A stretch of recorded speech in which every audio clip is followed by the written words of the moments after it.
My nephews stole items worth $500 from my shed, after which I took legal action and they were incarcerated. But that's not all, My sister, Jessica, allows her children to engage in criminal activities, and now they're wreaking havoc in the neighborhood. I decided to call the police. When I returned home from my job, I noticed my shed door was ajar, and the lock I used to secure it was broken. I keep many bags full of soda cans in there because I drink a lot of soda, and I was planning to take them to the recycling center soon. Not only were my cans missing, but so were some gardening tools, a machete, and a gas can. I checked my security cameras and saw my 3 nephews, Ethan, Ryan, and Dylan, breaking into my shed with a hammer, smashing the lock, and taking the cans along with the other items. I called my sister Jessica, and she and her husband, Mark, denied their kids' involvement until I showed up at their house with the camera footage. They were outraged at their children for stealing from me and skipping school to do it. I retrieved most of the stolen items, but the gas can was emptied. The kids had already cashed in the cans and spent the nearly $300 they got on video games and junk food. I demanded that my sister repay me for the cans and the broken lock, totaling over $300. Jessica and Mark shifted from being angry at their kids to making excuses for them, and then being angry at me for wanting the money back, knowing they have 3 kids and a mortgage. I told them it was either they repay me or I go to the police. They told me to leave, and I gave them 2 days to decide before I involved the authorities. Ethan, Ryan, and Dylan had stolen from me before, which is why I installed the cameras. Although what my nephews did was undeniably wrong, I also understand that Jessica and Mark can't really afford to pay me back and are now bombarding my phone, calling me heartless for giving them an ultimatum when they're nearly broke after the holidays. Am I wrong for doing this? Update 1. Well, I went to the police. I tried to work things out with Jessica and Mark by calling them this morning, as I didn't want to wait until they were done with work. Not only did they refuse any form of repayment, but they also blamed me for having the cans there, saying I tempted my nephews with the money. Furious, I decided to be done with them. Ethan sent me a photo of him holding a soda can and flipping me off. That was the last straw. I went to the police station, filed a report, provided the video footage, the broken lock, and screenshots of all the texts, including the offensive photo from Ethan. I'm not sure if Ethan, Ryan, and Dylan have been arrested yet, but the police assured me they would be. Perhaps some community service will change their attitudes. I also mentioned to the police that I was concerned about the machete they took, but since they also took many other tools, it was classified as just another tool. They took gardening shears, a steel rake, 2 shovels, one being a foldable camping type, a full 2-gallon gas can, a power drill I got for $10, an electric hedge trimmer, and a small electric chainsaw. They didn't touch the lawn mower, weed whacker, extension cords, or the old radio I had in there. I'm not sure why they took what they did, but I guess they thought they could resell them. I got everything back except for the gas. Update 2. I have no idea what they used the gas for, but it was old anyway. After they first broke into my shed, they took what they could by hand and then came back with some shopping carts that I'm guessing they also stole. It took them a few trips to get all of the cans, and they didn't bother to even try and close the door when they were done. Either way, my nephews are now in trouble for trespassing, larceny, and harassment. I'm sure either today or tomorrow my phone is going to be blowing up when the cops come for those kids, but I said it was my hill to die on, and I meant it. I don't even care if I get the money back now, VJ. They had their chance. I've already replaced the lock on the shed with a much stronger one, and the machete will no longer be kept in the shed. I've also talked to a few of my neighbors about what happened. They told me cans have actually been going missing around the neighborhood lately. If anybody had a bag of cans sitting out, it would get stolen. I can't say if my nephews were the culprits, but if they were, then they've been doing this for months. I've also spoken with my relatives, and they're fed up with Jessica and Mark too, so they're all on my side at least, which is good to know.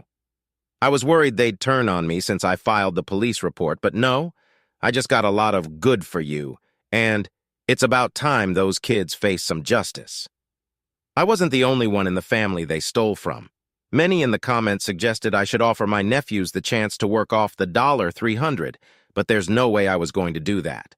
The little brats hate doing any work they don't want to do and will just stand around griping and acting like the world is against them, and they have to be supervised the entire time, which is another thing I don't want to do. Plus, I banned them from my house for good reason. The theft started with food and snacks and then went on to DVDs and video games, which made me start putting my initials on cases and discs with permanent markers. I was able to show when my nephews had taken something of mine. They tried the, "Oh, he let us borrow them" excuse a few times, but I always called them out on it and then made them return the stuff they took, which they always acted like I was a jerk for doing. When they were made to apologize to me each time, they were the fakest apologies I've ever heard. The final straw that banned my nephews from my house was when they used the spare hidden key to my house to get in and stole 3 six-packs of my favorite blood orange beer from my fridge, along with raiding my kitchen for anything else they wanted. One of them took a dump in my bathroom and not only didn't flush, but also intentionally peed on the floor. They tried to say it wasn't them, but I knew it was. The beer they stole was even hidden in their room. Jessica and Mark barely punished them and basically gave me an equivalent to "boys will be boys," then berated me when I said they and their kids were no longer welcome at my home ever again. That's why I got the cameras. When I had them installed, I told no one, which was a very smart idea because my nephews had no idea they were there when they broke into my shed. I guess I was their easiest target. When I can afford it, I plan to get more cameras inside my house, too. But my nephews were indeed arrested on Saturday. Police came to their house, and Jessica and Mark were forced to let them in because they had a warrant. Apparently, all 3 of my nephews went from being cocky little brats to crying like babies when they were being put in cuffs. I know this because a neighbor I'm acquainted with, who is sort of friends with Jessica, was there. Arngie's sister and Mark were blowing up my phone again shortly after the arrest. They weren't able to get their kids out of jail until Monday morning. And now the boys are being charged with larceny, willful destruction of property, vandalism, and harassment. The police took this whole case pretty seriously, as there have been complaints about my nephews for some time, but nothing was proven until now. The past few months, bags of cans have been going missing all over the area. I don't know if it was my nephews or not, but they're likely suspects. With word spreading of their arrest, let's hope other neighbors with security cameras come forward with more footage. Jessica and Mark showed up at my house, too. I refused to open the door and told them that this all happened because they are enablers who refuse to hold their kids accountable for their actions. That made them scream and pound on my door more until I threatened to call the police on them, too. Since I've done it already, they know I mean it now, so they left without any more trouble. But they went back to blowing up my phone. I didn't block Jessica or Mark. Instead, I decided to just save all of the messages they send me because I've made the decision to take them to small claims court over this. I don't really need or want the money, and I've already replaced the destroyed padlock with a much better one. However, the kids aren't the only ones who need to be taught a lesson. In the end, I hope I put them in enough of a hole that they learn not to mess with me ever again. I'm going to push for my nephews to get community service, and the reason why isn't just because it's a good idea, but also because I know that they'll hate it the most. Whenever made to do any kind of work they don't want to do, they just stand around griping and act like the whole world is against them, so hardly anything ever gets done. Perhaps a few hundred hours of unpaid work will teach them some manners. They've been spoiled far too much. Update 3. Jessica and Mark actually caved. I filed a lawsuit against them in small claims court for the actions of their kids. In the suit, I was asking for $500. This was for the stolen cans, the destroyed lock, the cost of the replacement lock, which was a much better and more expensive one, the cost of filing with the courts, and emotional damages for the harassment. A friend whose father is a lawyer gave me a free consultation and said I have a very strong case because of the camera footage I have of both my nephews stealing from me and of Jessica and Mark pounding on my front door. My sister and Mark showed up at my house looking very unhappy. I opened the door but left the screen door shut and asked them what they were doing at my house. They told me that they're tired of fighting because everyone is against them and fully admitted how badly they messed up by letting this go as far as it did. They just wanted to make peace. My friends were standing in full view behind me, so there were witnesses to this. Mark then slid an envelope through a crack in the door that contained $500 in $50 bills. He said it was from his private savings and then told me that from now on, they'll make sure my nephews are duly punished for their actions. They didn't ask me to drop the charges, but pleaded with me to at least be lenient. I said I was only pushing for community service, which is pretty lenient, and if we cooperate for that, then hopefully the judge will agree. They sighed and said they'd cooperate if that's all I wanted, then left without making any sort of a fuss. My friends all congratulated me on holding my ground. Others in my family later did the same. That's when I found out from my parents that they actually threatened to disown my sister if she and Mark didn't make some changes for the better. So now they are. It may be a forced change, but it's the best we'll probably see out of them. My mom paid Jessica and Mark a visit after they repaid me, too. She told me that my nephews were not playing video games. In fact, every single video game-related thing was put away somewhere, and so was the TV that my nephews would game and watch movies on. All three nephews were in their rooms most of the time and were very rude and unwelcoming to their grandmother, but my sister claims they are dealing with the situation. So, yeah, I've dropped the lawsuit now that I've been paid what I wanted, but my nephews are still going to court for theft and are now getting the parenting they should have been getting long ago. I've also been assured that they will not be coming near my house again anytime soon and are strictly only to be either at school or at home. My nephews won't be welcome anywhere near my house for a long time to come. My sister and Mark are now basically forced to do the parenting they should have already been doing. And everyone else in the family has been on my side about this because my nephews had basically gotten everyone to hate them. Update 4. To start off with, yes, I did get more cameras. I installed one right above the shed, so it looks like I've got the whole area covered. I want to say that my sister and Mark, as well as my nephews, have learned from this whole ordeal, but that's not entirely the case, especially for my eldest nephew, Ethan, who just couldn't let go of wanting revenge on me, and he stupidly tried to get it. They didn't get more than 100 hours each because I've been repaid by their parents when we settled out of court, so the judge pretty much fast-tracked the case. My nephews ended up picking up garbage and doing work around several local parks, and the man directing them, I heard, was a retired drill sergeant, so they had no fun whatsoever. Ethan constantly showed his issues with authority and got into screaming matches with everyone who told him to work. His father had to be called over just to make the boy pick up a rake. The kid openly blamed me for his predicament, and his brothers, Ryan and Dylan, were initially on his side. But after a while, they realized that he's just crazy and entitled, and they no longer want any part of it. So my two younger nephews stopped following his lead because it finally clicked just how in the wrong he was. The problem is that my sister and Mark blamed me for the divide in their family, which didn't end well for them as no one in the family was on their side about it. Everything was put on them, and their bad parenting, and without me to blame, they just became silent and bitter. Half the family doesn't want to associate with them, and now their own kids are divided because Ethan refuses to change. It got so bad that Ethan resorted to something so incredibly dumb that you're not going to want to believe it. In the middle of the night, he sneaked out and assaulted my house with a pair of his dad's claw hammers. I say a pair because he literally had one in each hand. The first thing he did was start smashing the new lock on my shed. It didn't break, but he heavily damaged it to the point it was no longer usable, and I had to later remove it with bolt cutters. He also did a lot of damage to the shed door with the hammer's claws. I awoke to the sounds of the hammers and called the police after peeking out my bedroom window and seeing someone outside hitting the shed.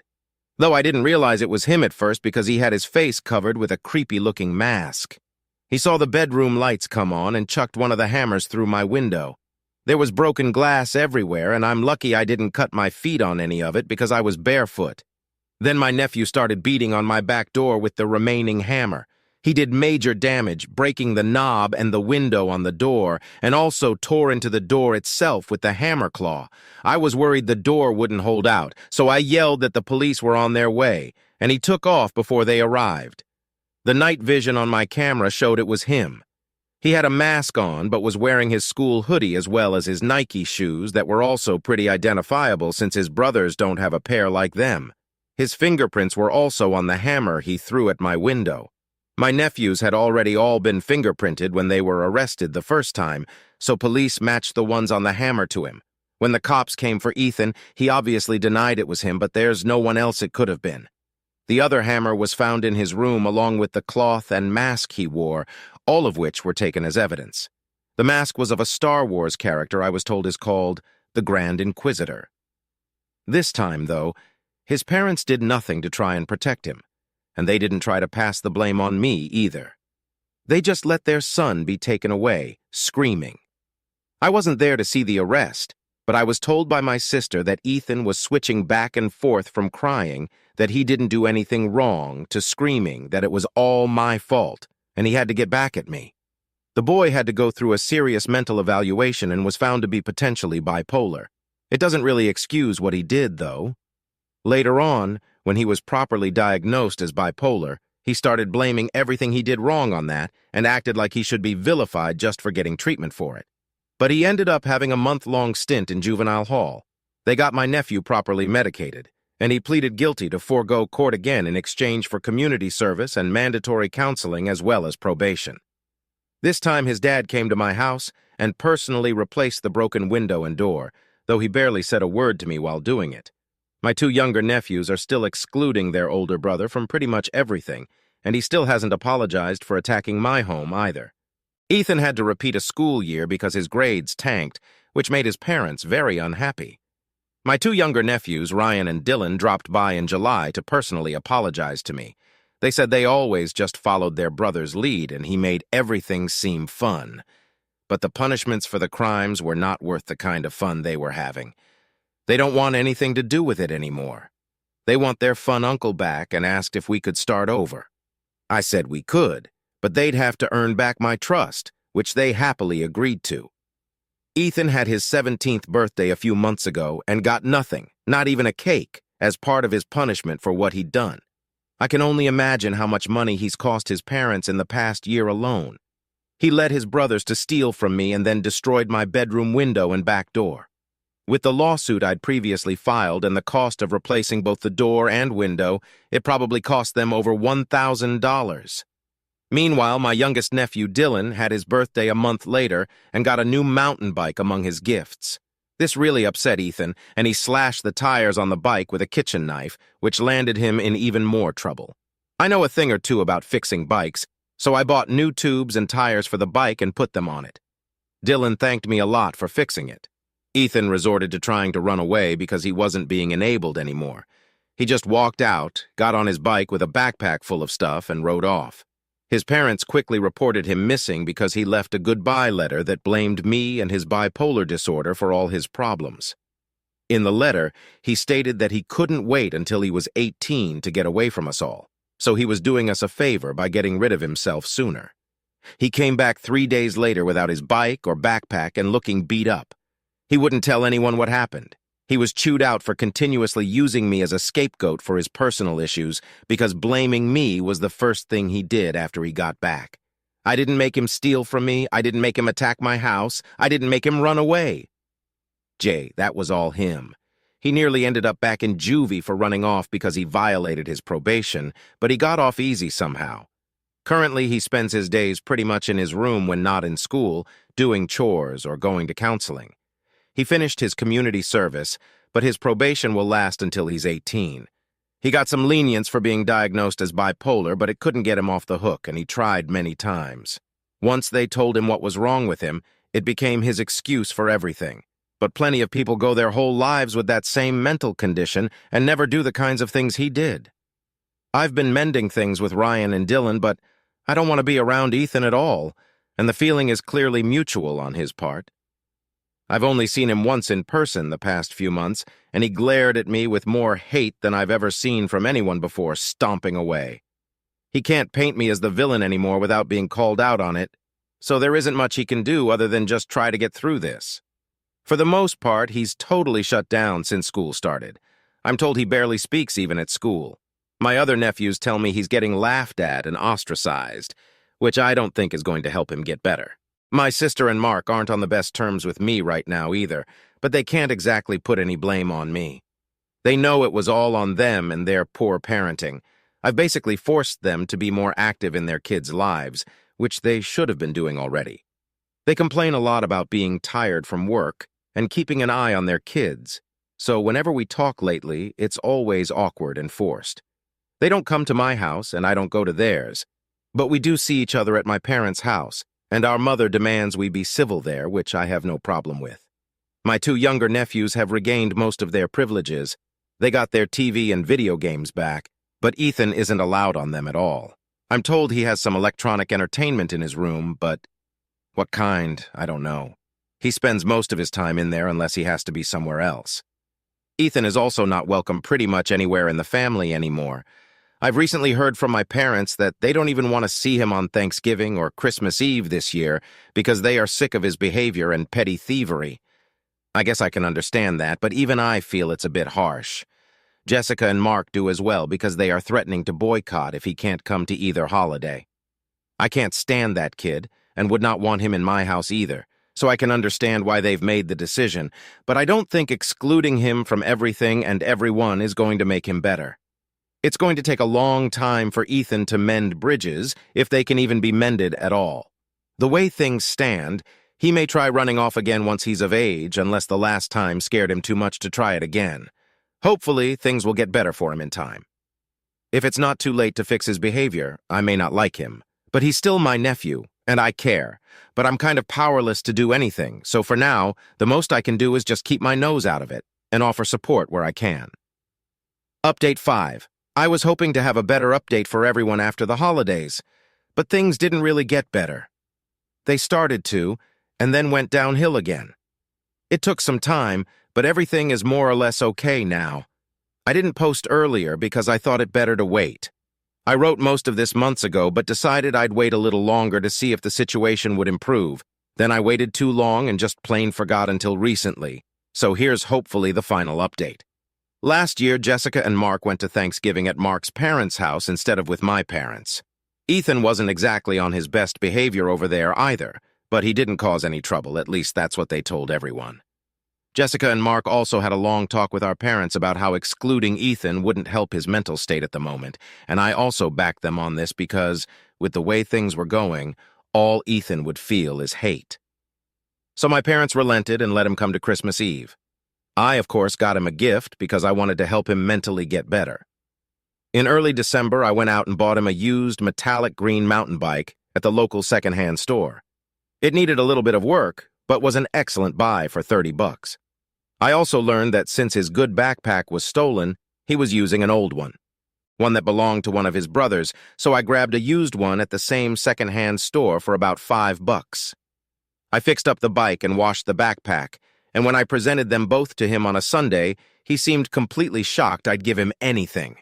It made him really awkward, but he took them both with a look that said thanks and started using them right away to go to and from school like he did with his old bike and backpack. My sister and Mark were also pretty shocked I gave him gifts, let alone replaced the stuff that was stolen from him when he ran away after he attacked my house with hammers. But the gifts had the effect I was hoping for. I was no longer the object of his rage. He really had been looking for any excuse to make me out to be the vile snake that ruined his life, but I'm not.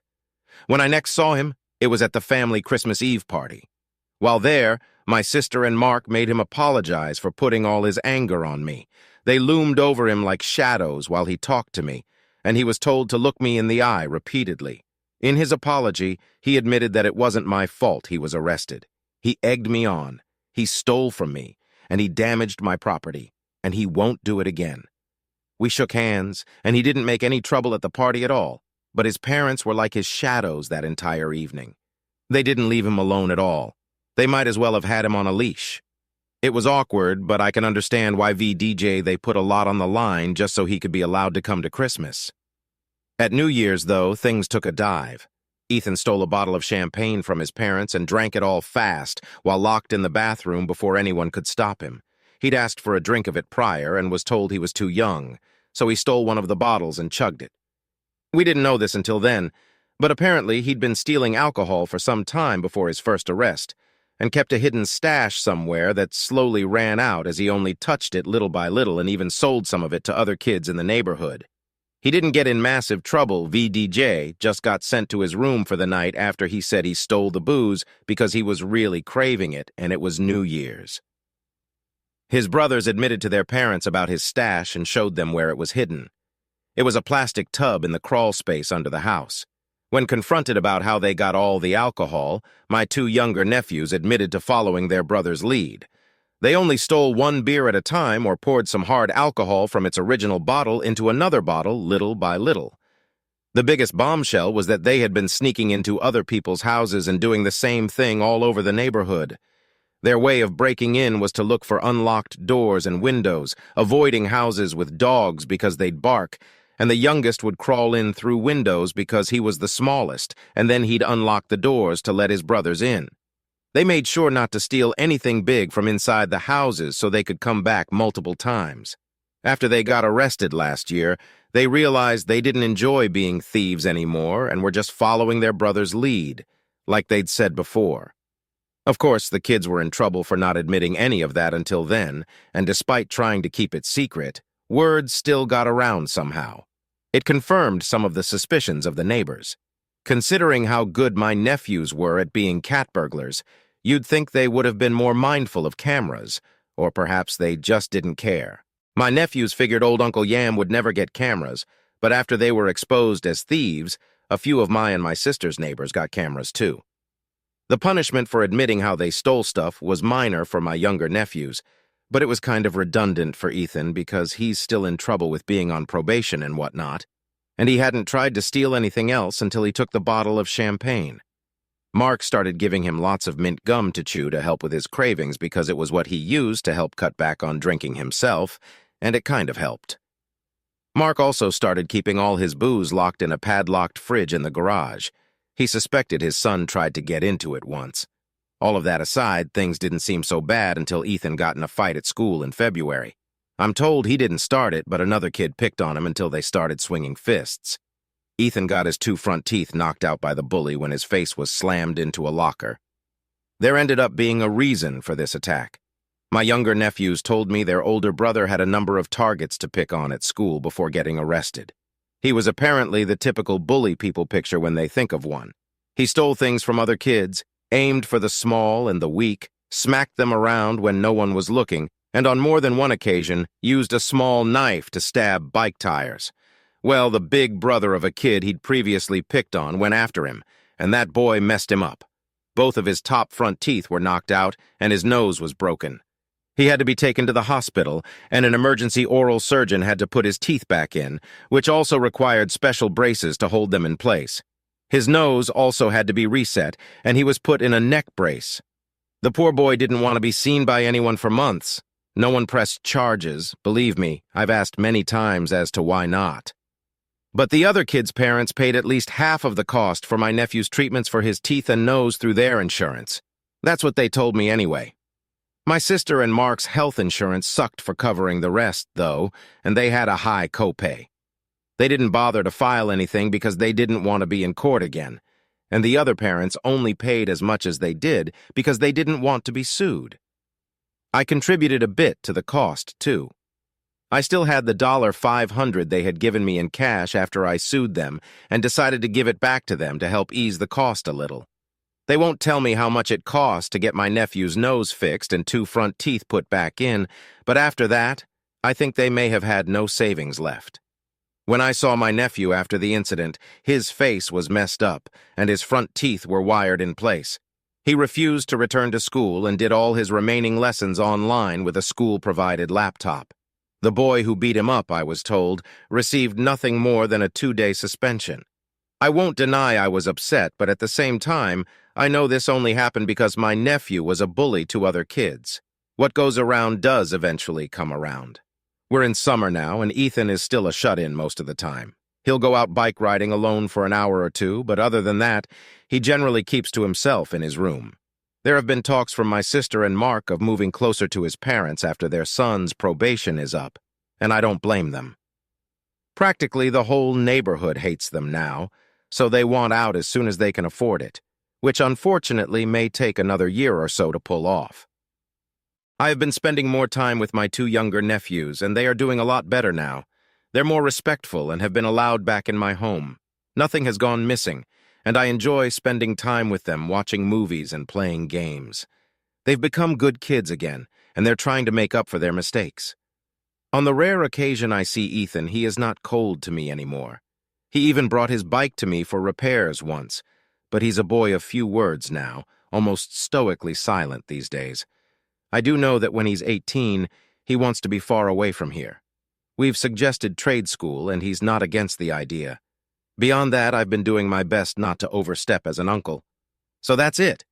After all this time, I may have nothing more to write here.